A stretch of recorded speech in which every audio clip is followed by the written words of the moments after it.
Hi, my name is Karen, and I'm an American lay student of Ajahn Suchat, or Pra Ajahn Suchat Abhijato, who has given me the very special honor of being asked by him to record this book for you. This book was written by Pra Ajahn Suchat's own teacher, the Venerable Acariya Mun Nanasampanno, and is a spiritual biography written by him about his teacher, the Venerable Acariya Mun Biography. The title of the book is Venerable Acariya Mun Biography, a spiritual biography by Acariya Mun Nanasampanno, and it was published in 2005, translated into English by Bhikkhu Dick Silaratano. If you would like to learn how to download or get a hard copy of this book, or a list of which pages or chapters are read on each separate recording, please listen to the beginning of the first recording of this book. This book, in any form, is to be given away for free. Any ads you may see or hear in this recording have been put there by the platform you are using to listen or view with, for its own revenue, in exchange for letting us use their platform for free.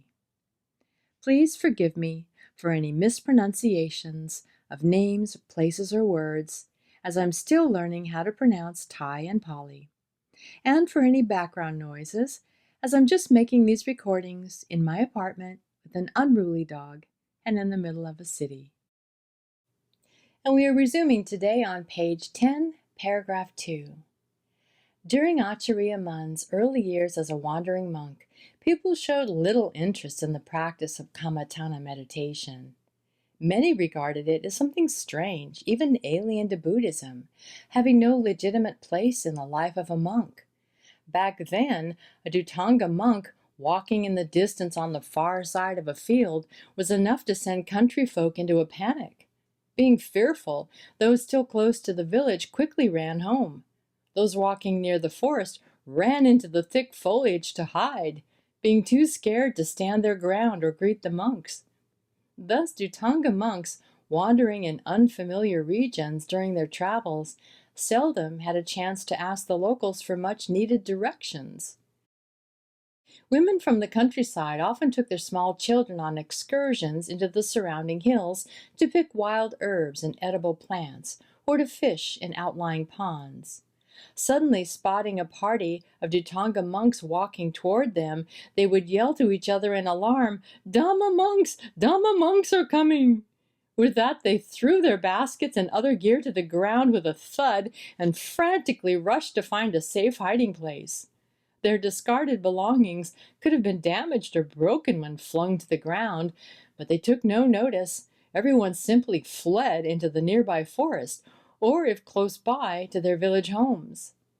Meanwhile, the children, who had no idea what was happening, started crying and pleading for help when they saw their mothers scream and run away. Too slow to keep pace with the adults, the little ones raced around in confusion. Stranded, they ran back and forth in the open field, while their mothers remained in the forest, too frightened to emerge and retrieve them. An amusing scene of needless panic, but at the same time pitiful. To see innocent children so frightened, running in circles, desperately crying in search of their mothers.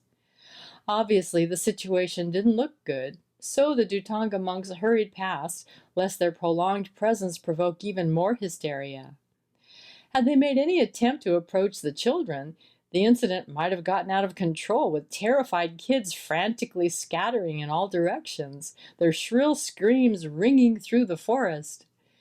In the meantime, their anxious mothers huddled, trembling behind the trees, afraid of the Dhamma monks, and at the same time afraid that their children might flee in all directions. They watched nervously until the monks were out of sight. When the monks finally disappeared, a big commotion erupted as mothers and children dashed excitedly about, trying to find one another. By the time the whole group was safely reunited, it seemed as though the entire village had disbanded for a while. The reunion was accompanied by a hubbub of chatter, everybody laughing about the sudden appearance of the Dhamma monks and the chaos that followed. Such occurrences were common in those early years. Women and children were terrified because they had never before seen Dhutanga Kamathana monks. Ordinarily, people knew nothing about them and showed little interest, except to flee at their sight. There are several possible reasons for this. Firstly, their appearance was rather austere and reserved. They were unlikely to show much familiarity with anyone they hadn't personally known for a long time, someone who knew their habits well. Also, their robes and other requisites were an ochre color, from dye made from the heartwood of the jackfruit tree, a color that was striking, but had a tendency to inspire more fear than devotion. These jackfruit-colored robes were worn by Dhutanga monks as they wandered from place to place, practicing the ascetic way of life. They carried their umbrella tents, which were considerably larger than ordinary umbrellas, slung over one shoulder. Over the other shoulder they carried their alms bowls. Walking in single file and dressed in their yellowish-brown robes, they were an eye-catching sight to those as yet unfamiliar with their mode of practice. Finding a quiet spot conducive to meditation, Dhutanga monks settled for a while in the outlying forests of rural communities, allowing the locals a chance to get better acquainted with them. By listening to their teachings, questioning them, and receiving their advice, people's lives benefited in so many ways. Gradually over time, their hearts grew to accept the reasonable explanations they heard, and faith issued naturally on its own. With a belief in Dhamma thus instilled in their hearts, old suspicions died away to be replaced by a reverence for the monks whose teachings made such an impression. Then, to those well acquainted with their peaceful temperament and exemplary conduct, the mere sight of monks walking across the countryside inspired devotion. During that early period, such enlightening experiences were shared by country people all over Thailand.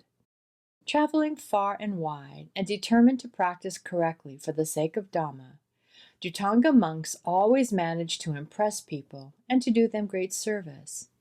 They didn't depend on publicity to get out their message. They relied instead on their exemplary behavior as a natural means of gaining public interest.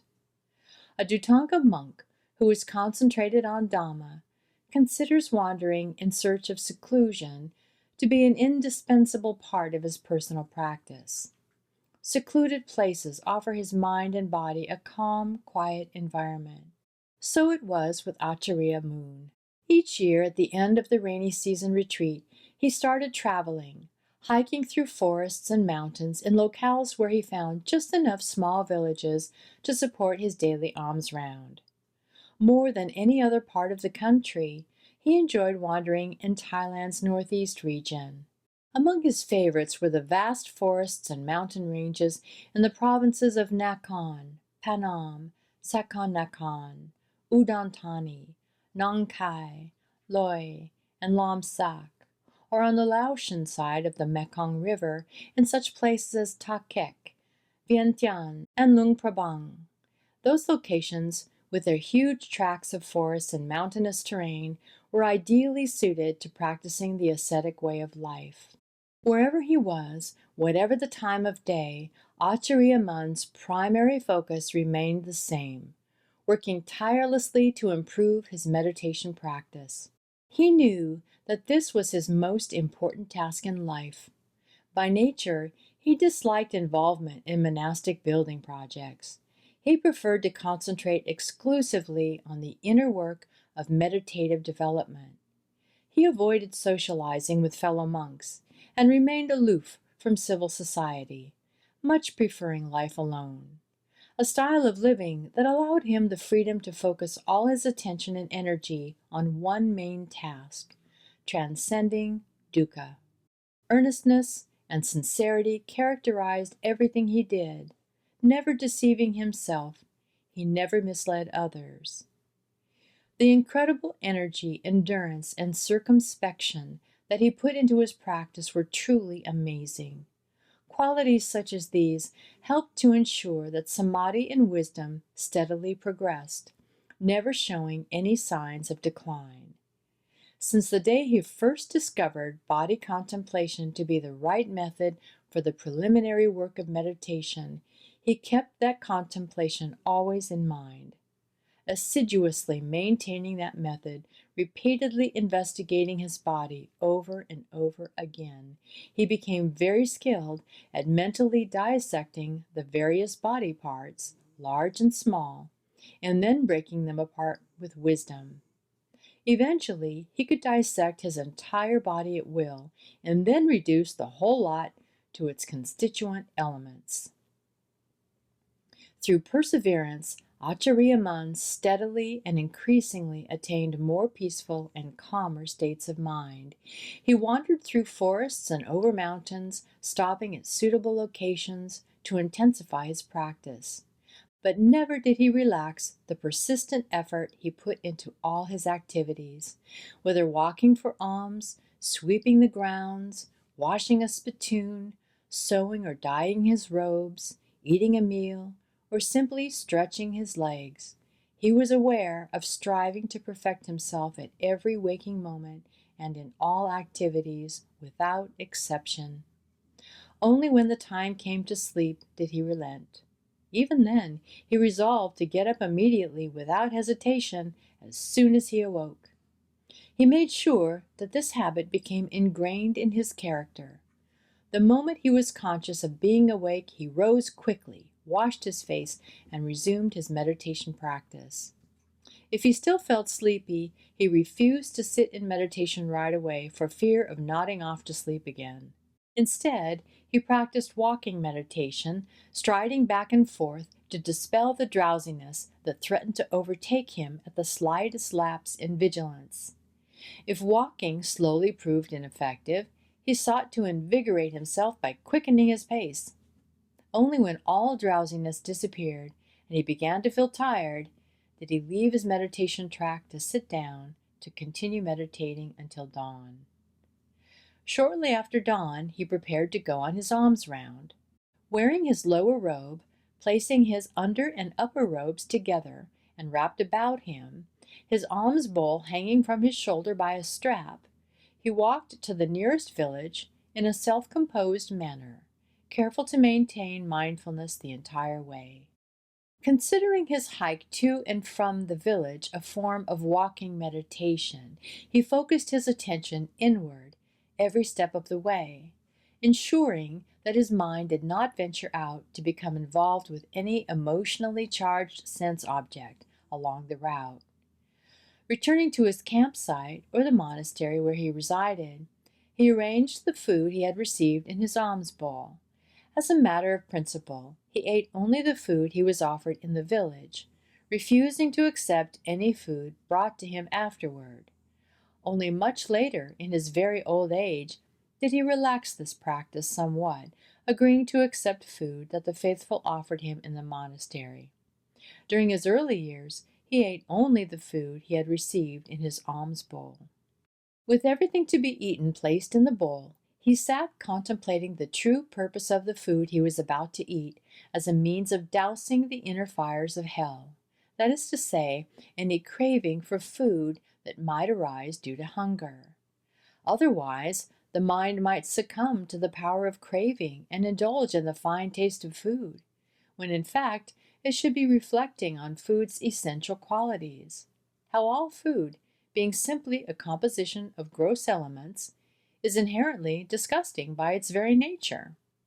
With this thought firmly fixed in his mind, he chewed his food mindfully to deny any opening to craving until he had finished the meal. Afterwards, he washed the bowl, wiped it dry, exposed it to direct sunlight for a few minutes, then replaced it in its cloth covering and put it neatly away in its proper place. Then it was time once again to resume the task of battling the kilesas, with the aim of destroying them gradually until they were thoroughly defeated and unable ever again to trouble his mind. It must be understood, however, that the business of destroying kilesas is an inexpressibly difficult task to accomplish. For though we may be determined to burn the kilesas to ashes, what invariably tends to happen is that the kilesas turn around and burn us, causing us so much hardship that we quickly abandon those same virtuous qualities that we meant to develop.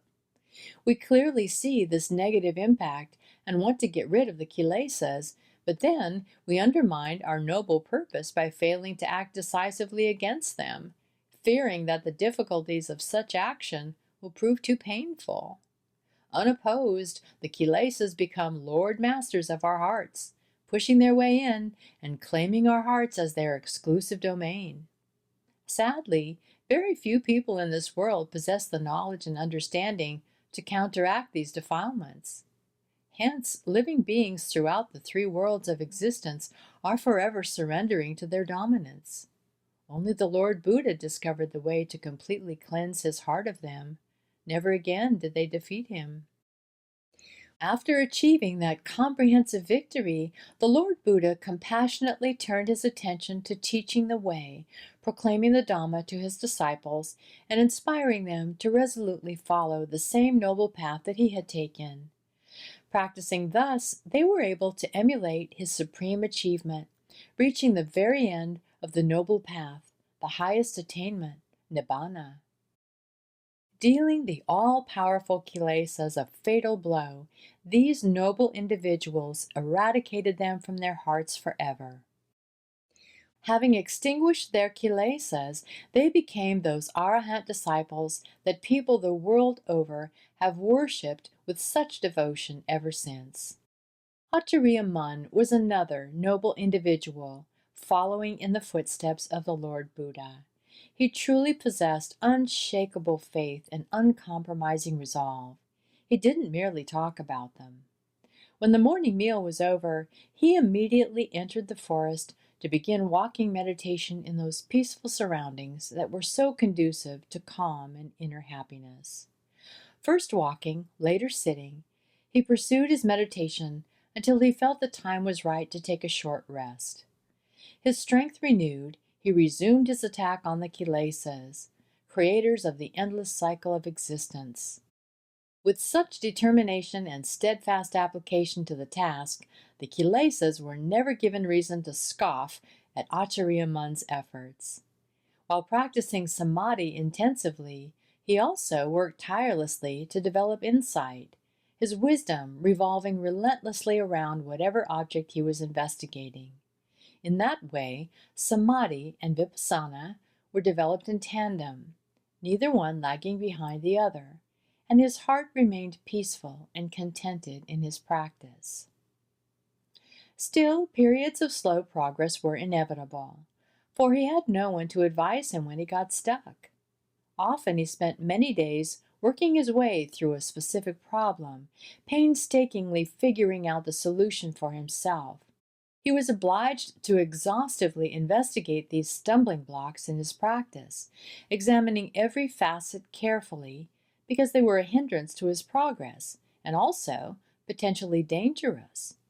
In such situations, the advice of a good teacher can be invaluable, helping the meditator to advance quickly and confidently without wasting time. For this reason, it's very important that meditators have a Kalyanamitta. Acariya Mun personally experienced the drawbacks of not having such a wise friend to give him timely advice, insisting that it was a definite disadvantage. And we're going to end there today on page 16 and resume tomorrow on page 16 in a new section titled Acariya Sao Kantasilo. I'll see you next time with Metta. Bye-bye.